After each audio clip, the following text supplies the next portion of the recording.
Um, but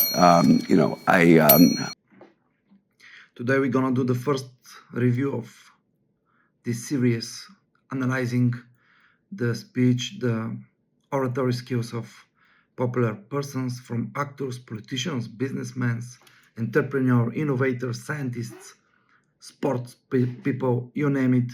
And today we start with a video which I found out in TikTok, which was already animated and with sound effects and with transcription about the speech of Alex Soros during the annual meeting in Davos 2024 in the World Economic Forum.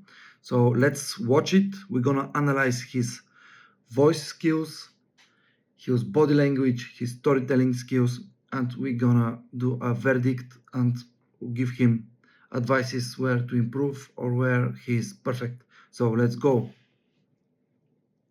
I don't think that that's the fundamental. I don't think technology is the fundamental issue in democracy. Democracy is messy. I mean, democracy is about contestation of ideas. It's about plurality. It's about people having different truths. Actually, now, fundamentally, how society lives together civically in those contestations is obviously quite tricky. But I think that if we play too much on this disinformation card, we're taking the responsibility away from ourselves to actually create a narrative that inspires people to vote and to believe in democracy and democratic institutions. And on the institutional part, I think that we can talk about institutions as these abstract things, but institutions are also about people. And we just heard this point about untrustworthy people, and we talked about things in the United States like checks and balances, which aren't written anywhere but are customs. And one man, Donald Trump, literally came in and just took that all away. But when I see this, when I look at this, more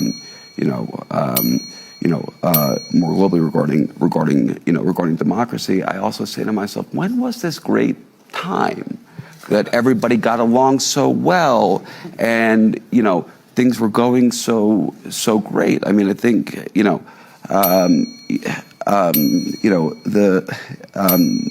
I think that we really have to be careful here in this nostalgia for a time past, because a lot of the reactions we're seeing in society are actually reactions to positive things like equality for women, and greater diversity, which come with backlash. All right, from where to start? In general, his voice, his timbre, his tonality is very manly one. It's low tempo, low volume, low pitch, with good resonance. But the good things ended here. And mainly the biggest issue which I hear, because I was just listening to his speech, I didn't watch his body language. We'll do it after we review his voice. But in general, his speech was all right. But unfortunately, when he had to do pauses, he was filling them with filler words, parasite words, which basically revealed that he was hijacked from his nervous system. Basically, his mind and his nervous system were hijacked by the anxiety and the fear and the stress and the expectation and all of the circumstances around the event, around his speech, around his biography, about his character, and the pressure to perform, to defend democracy, defend technology, put him under pressure. And obviously he is not used to speak in front of this kind of public, so he was nervous. And let's score now for the first fundamental element of the mastery of the voice and the oratory skills, his pitch. Despite the fact that he was using his whoa pitch quite interestingly and nicely for the ears, he was super monotone. So basically he didn't put any variety in his pitch. He didn't put any high pitch notes where he could be using them to emphasize certain words, certain ideas, certain topics. So I'll give him 3 for the variety of using from the high to the low pitch. He was in his default 6 from the 1 to 10 in terms of low to high pitch. Then we go into the volume. The volume is the same. He was, for these 2 minutes and 50 seconds, using the same volume constantly, again monotone voice in the same level of volume, and he was around 5.56, let's say, in the terms of from whisper to shouting, from power to silence. But the variety he didn't use at all. Then let's go to the speed. He was speaking quite fastly, around probably, I have to check how many words he used for his 2-minute speech. Usually for 1 minute it's around 150, and I think he managed to do this for the minute, but unfortunately he was using a lot of fillers, a lot of parasite words, repetition of his thoughts, ideas, and yeah, unfortunately this was distracting his message. He was trying to deliver a very meaningful and important point, but unfortunately the distraction from his filler words, repetition, and monotone delivery without variety was just killing the message and the meaning of the speech. So the speed, again, around 4 to 4.55, let's say. Let's be more generous to this guy and feel for him. Then let's go for the emotional delivery. There was no melody, despite the fact that he was speaking quite fastly, but he didn't use any melody, any emotion in terms of playing with his feelings and emotions and exercising on the delivery, where he could use more passion, more high notes when he was passionate about the democracy and what state is democracy right now. But he missed the opportunity. Now the emotion was the same through the entire 2-minute speech, so missed opportunity again around 5. And the biggest issue and his weakest link is his pauses and how he was playing with the silence. So unfortunately he didn't use any silence meaningfully and with attention and with awareness.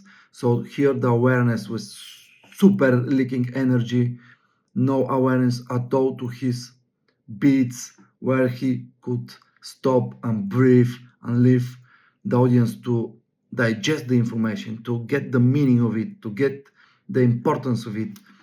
And he didn't use pauses to build rhythm, to build melody, to shift the message, the delivery, the orator skill. So the pauses, I'll give him 3.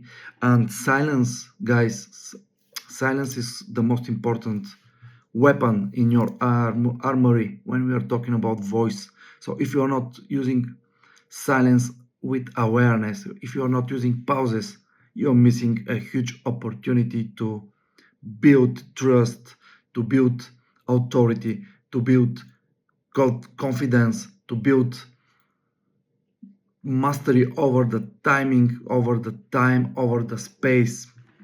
So basically, from the all 5 elements, fundamental elements of the voice, he's around 4.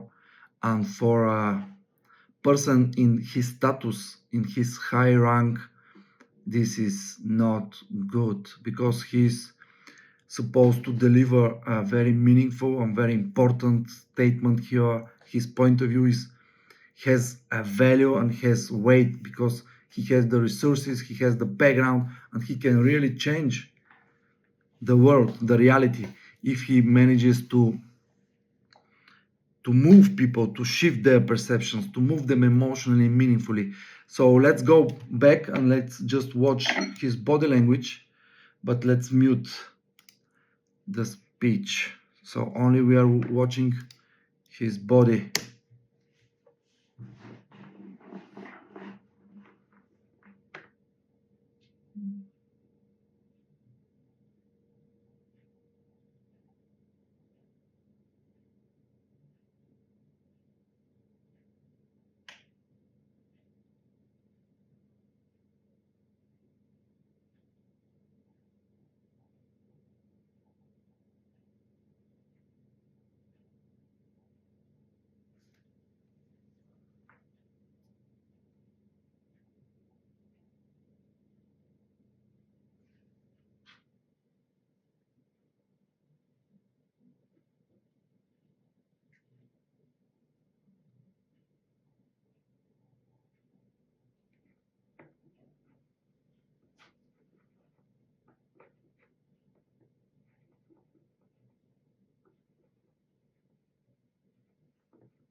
I'm stopping it around 1 minute and 10, because it doesn't need to watch it full 2 minutes speech in order to analyze his body language and his spatial awareness and his posture and how he's using his hands and how he's using his facial feature and expression and how he's using his head posture and how he projects power or he's not projecting power. The biggest issue in his appearance and presentation is his body language. Despite the fact that he's using a magical objects, a pen, a notebook, and despite of the fact that he has been trained or he has been in these programs for communication, presentation, etc., management, or whatever, there's few fundamental mistakes which are working against him. The posture of the body. Let's start with the posture. The way he is sitting and leaning backwards with tilting of his upper body in a left side projects vulnerability, weakness, fragility. He's fragile. He's not solid. He's not standing still. His head is tilted. His body is like that. It's as if somebody has went to him and said to him, sit like this and we're gonna make a photo session, fashion editorial for Vogue or something, where you just create contrast and disturbing of the disturbing, breaking the space by contour lines, putting lines one against another. But for presentation and speaking and oratory skills, this is big mistake, because now I'm watching and I'm getting signals and messages, and the language of the body is telling me that I'm not aware, I'm not certain, I don't have energy, I am weak, I'm stressed, I feel fear, I feel anxiety. The way he uses the magical objects is basically a survival instinct. He's using them, the pen and the paper, just to rub his anxiety, to calm himself, but it's not working. It's not working, because when he is leaning backwards and to the left, he's compressing his diaphragm, and basically he sabotages his breathing. He cannot breathe. Just look at him. He's breathing shallow breathing. He speaks so fastly. He doesn't give himself the room to breathe. So he's not using pauses, which is again produced from his bad posture, which postpone and break the flow, the energy, the stream of energy is broken there. He's feeling threatened, and he projects anxiety and fear and uncertainty. And because the oxygen now is not going to his brain, because he's not breathing, and he's collapsing the body in a closed posture, everything is closed, his legs are closed, his body is small. Even if you watch the white shot where all of the panelists is there, he's almost vanishing. He's not taking the space, especially when you are giving a panel talk or a big stage appearance. You have to control, direct, and be aware of the space, of the spatial awareness. You have to project your body much wider. Instead, when I'm talking right now, because now I'm in a close-up, every gesture, every facial expression is big on a camera, or especially in close-up. But on his position, where the closest shot is his mid shot from his hips to the top of the head, he can be much wider with his body. He could sit properly without crossing the legs, without leaning, just sitting on the edge of the chair and standing still, leaving the hands on his knees or legs or thighs, and just speak with control, awareness, with confidence. And this is happening only if you work with the body, if the body is not the weakest link. I'm talking now about the style, the look, the style, because the first 3 seconds, that's the first impression, and it comes from what you are wearing, how you combine your quotes, what you wanted to convey, to message, and to give to the audience. You see, the tie is not tied correctly. There is a gap between the shirt and the knot, which again projects recklessness, weakness.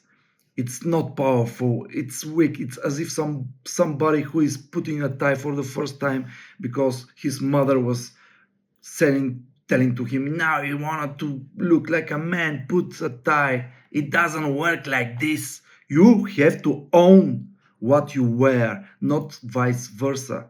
So on the white shot, there is a very, very, very brutal image of his ankle, and you see his the bone cone, or what's the name in English, it doesn't matter. You basically see his skin. That's big red flag. When you wear a suit, you are not supposed to show your skin, your ankles. No.